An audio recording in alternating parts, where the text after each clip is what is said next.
This is not a food program. Actually, I'm enjoying my food. Thana, what have you got here? What is this? This is Sri Lankan. Would Right. you like to try some? Oh, please, yeah.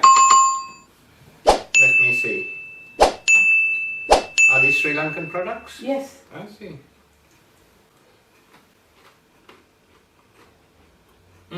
It brings me back old memories of Sri Lanka. Would you like to try some of the brinjal moju? Brinjal noju. Yeah, why not?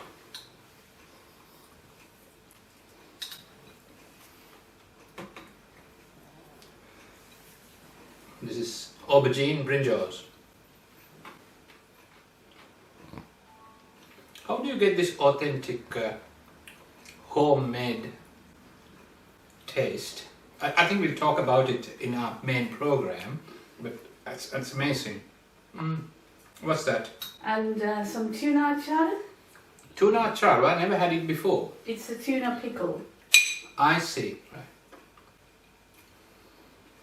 So it's made with tuna. Tuna preserved in tomato sauce. Tomato sauce. This is something unusual. I don't think I've had this in Sri Lanka. Tuna acharu. No doubt tuna and acharu separately.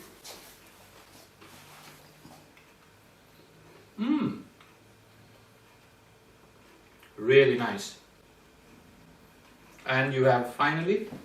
Very strong kata sambal. Oh, the good old cut sambal. It's extra hot. Doesn't matter, I can eat it. I normally have it with milk rice, kiribat. Kiribat. It is hot. It's really nice. Yeah, let's talk about it in our main program now. You saw me enjoying the food in the previous clip, which I thoroughly did. And I have here the founder of the food company, which is Rusi Foods, Thana Sivasambu. Very warm welcome to Connect with Rohan Dialvis. Thank you. Thanks, Rohan. Yeah. It's a privilege to be here. Very good. I'm so pleased to have you here, and having tasted the food, I'm super excited now to ask you about yourself and how you came to make these fantastic products of Sri Lankan origin. So, Thana, tell me about your life in Sri Lanka first. My usual program goes with you, the individual, and then we'll come to the product very soon. Okay, thank you. So, I'm Thana Sivasambu. I was born in Dehiwala, Sri Lanka. My ancestors, my parents are from Jaffna, I'm Tamil, but I was born and educated at St. Lawrence's, Vellavatta. Oh, right. So you were born in Dehiwala, educated at St. Lawrence's, Vellavatta. Right. Yes. Right. I see. And after completing my studies, I did my chartered accountancy, CIMA, in Sri Lanka, and then moved over to UK in early 80s. Right. So when did you catch this food or the cooking, the ingredients, the bug, so to speak? So the cooking actually comes from my mother. Mm-hmm. She's an excellent cook. So we grew up eating her food, and we all became foodies because of her. And this particular thing came out because of my trips to Sri Lanka, and I was working with some of the farmers and watched the hardships they were going through, and I decided to bring out a product to support them.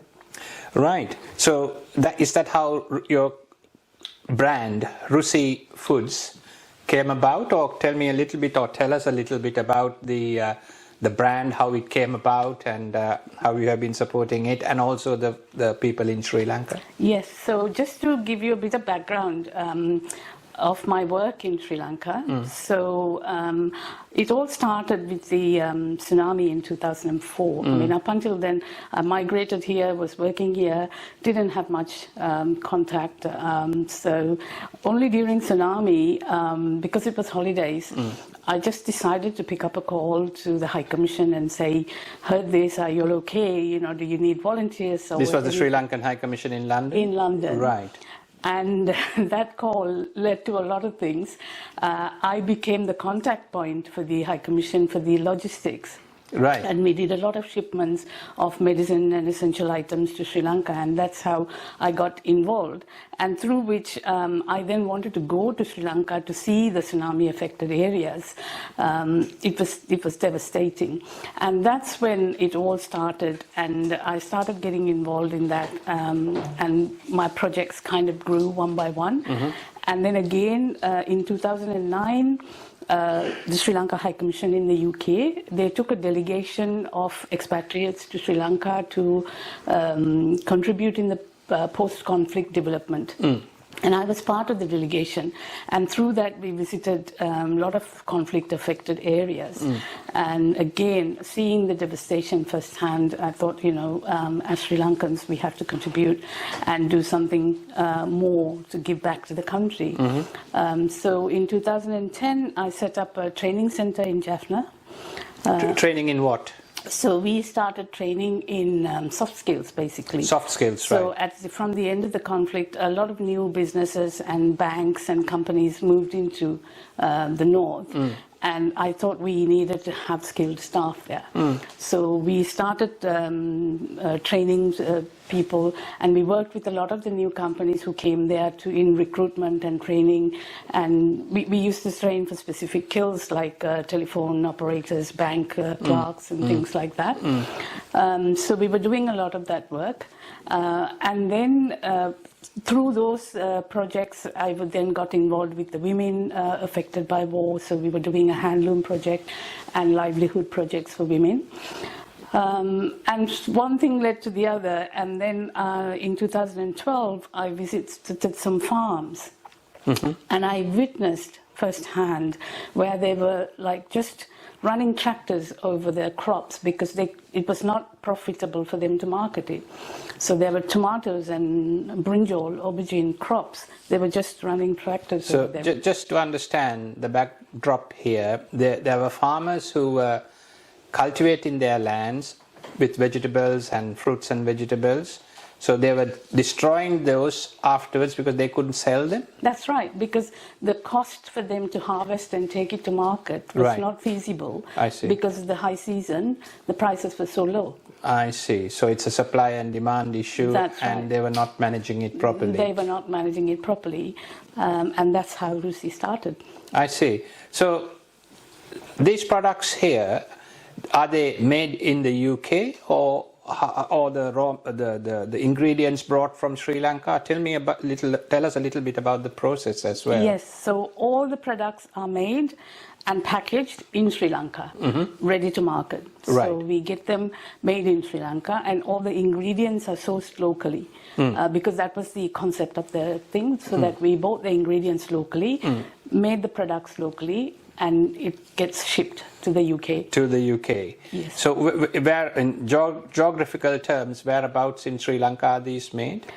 So we have two factories. One is based in Beruwala. Beruwala. Yes, right. And the other in Kandy. And in Kandy, Beruwala and Kandy, and right. Kandy, but we buy the vegetables from around the country, from different farmers. So we have farmer groups who we work with, and we buy them. And they're all natural, 100% natural. This is something I was going to ask. Yes. You know, I mean, for me, the labeling says they're all natural products. Yes. And they are natural. They are natural. Right. No preservatives, no chemicals, nothing. Yeah. I see. So, no, it's very important for us to understand that these products are naturally sourced and without any chemical ingredients or preservatives, rather. So far you have displayed four types. We have Thana Sivasambu. We have, I'm dropping all of this, tuna charu, and brinjal moju, and of course Thana Sivasambu. So are you hoping to add more products and quality items in addition to these four, or what's your plan? At the moment, we have 17 products. 17 products. Yeah, that's the point I was trying to get at. You know, I can only see 4, but you have 17. We have 17 products at the moment. Right. And we actually started with chutneys. Yes. tamarind and lime chutney. And also the reason behind it is that these are seasonal items. And during the season, they're just everywhere. Yes. You know, you find them, and they're not harvested as such. They're naturally there. Naturally there. Yes. So during the season, they're everywhere. The price drops and people are not bothered about it. But then out of season, there's a shortage and it's not there. So to me, that's a lot of wastage. Absolutely. So like tamarind and lime could be easily preserved. So that is why we started with the chutneys. So we do the tamarind chutney and we do the lime chutney. But then, because we were a pioneering brand, bringing Sri Lankan food to non-Sri Lankans in the UK, we couldn't just stop with the chutney. We had to bring a flavor of Sri Lanka, the authentic Sri Lankan taste. So that's how then I started bringing in the sini sambal, kata sambal, and the pol sambal. We do the pol sambal as well. I see.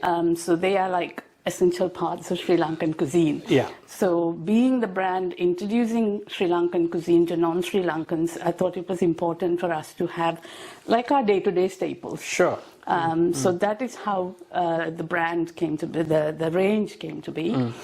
We also have a hopper mix and we do a hopper pan as well.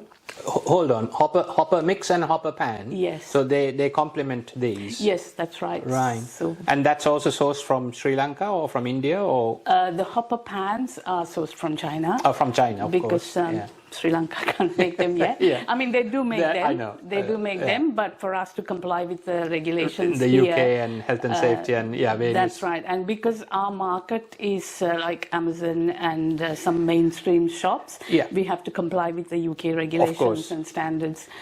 So this is what I was just going to say. I think anyone who's watching or viewing on Amazon, I've seen your products on Amazon. Yes. So that's one medium of sale, direct sales through Amazon.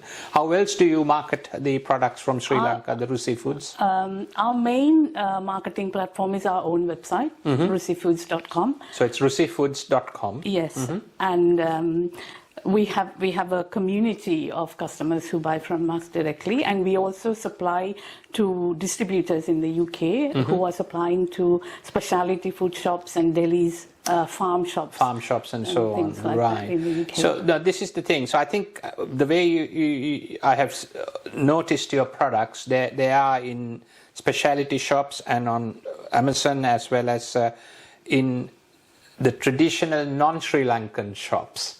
So is there a thought process to introduce it to Sri Lankan shops as well? Of course, because that is our prime market. Right, yeah. But there are other products. There are other products in the market as well. And also my thought was that there was a gap in the market because although you find all the products in what we call the Sri Lankan shops, for non-Sri Lankans there was a limitation of where to buy these things. So my aim was to take it out of that, beyond that boundary, to taking it to non-Sri Lankans, and especially I mean, Sri Lanka is encouraging tourism. A lot of people go and they eat the food there and they come back and they start wondering, where can we buy this? And we hear a lot of that from our customers. So that is why we want to take it beyond that boundary. That's really good, yeah. I mean, I have to say, having tasted these 4 products with bread, it's really nice, excellent. I mean, the thought process, well, very well done. A thought process came to my mind where these items could be had perhaps on small pieces of bread, you know, with maybe some quality wine and so on, where I think a non-Sri Lankan market, including our own Sri Lankan markets here, the consumers here would thoroughly enjoy. So maybe you could have a promotion on that as well. That's right. In fact, the Guild of Fine Foods, British Guild of Fine Foods, they run a cheese course for the delis. Right. And they pair various cheeses with condiments. And they have chosen kata sambal to go with one of their soft cheeses. So a kata sambal on a soft cheese or with soft cheese? Yes. and perhaps a great vino, a red wine maybe, would be the perfect combination. Yes. I see. And of the other 17, you mentioned chutneys and then these 4 fantastic products that I have first-hand tasted. All credit goes to you. Thank you. What are the other products you have? So now we have got the pineapple chutney, tamarind chutney, lime chutney, and the sambols.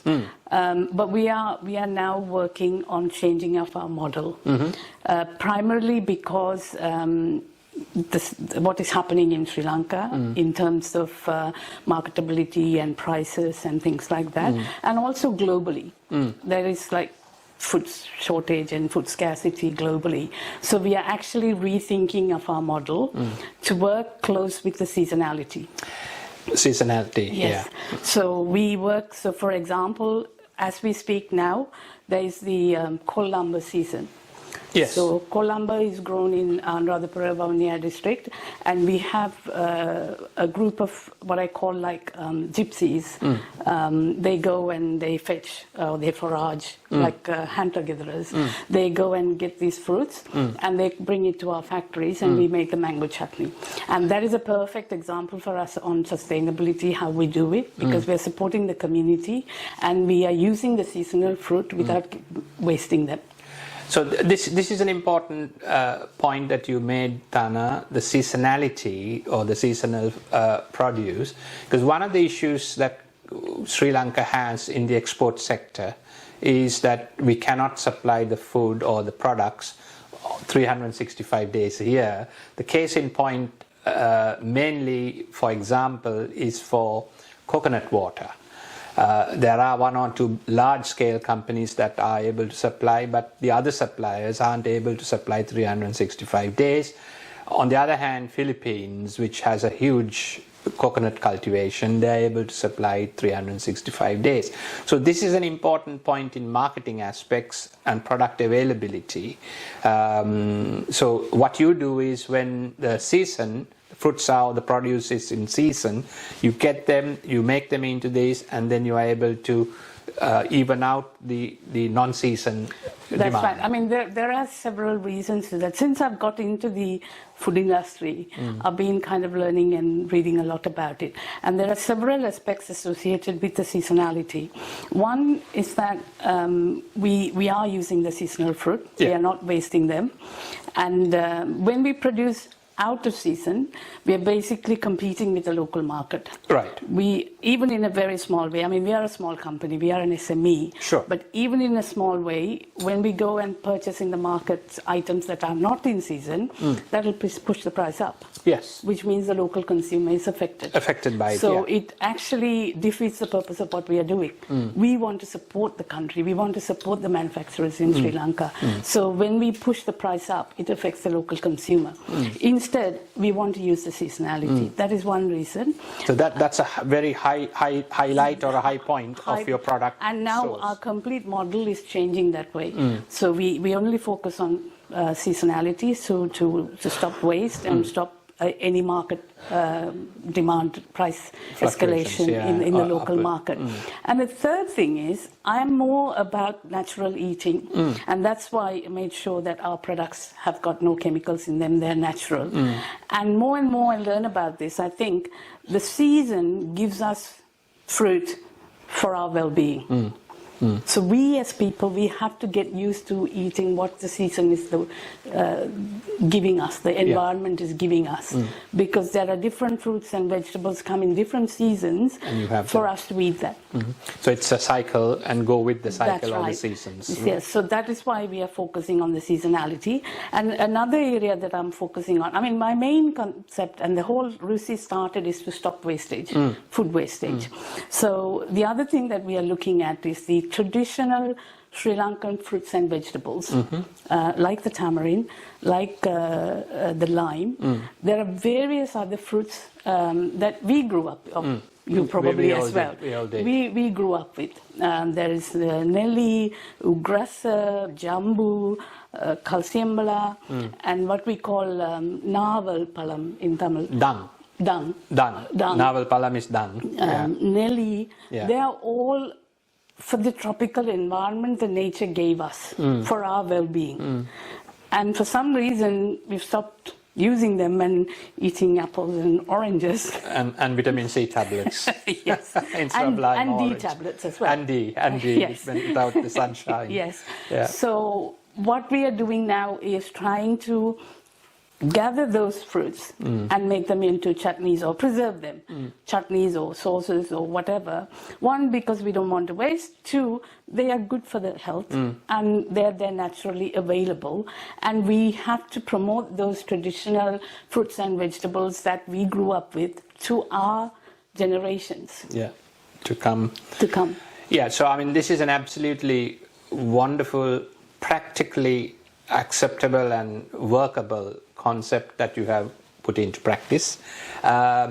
So you're minimizing, I don't think we can eradicate food waste or wastage, but you're minimizing the produce waste in Sri Lanka.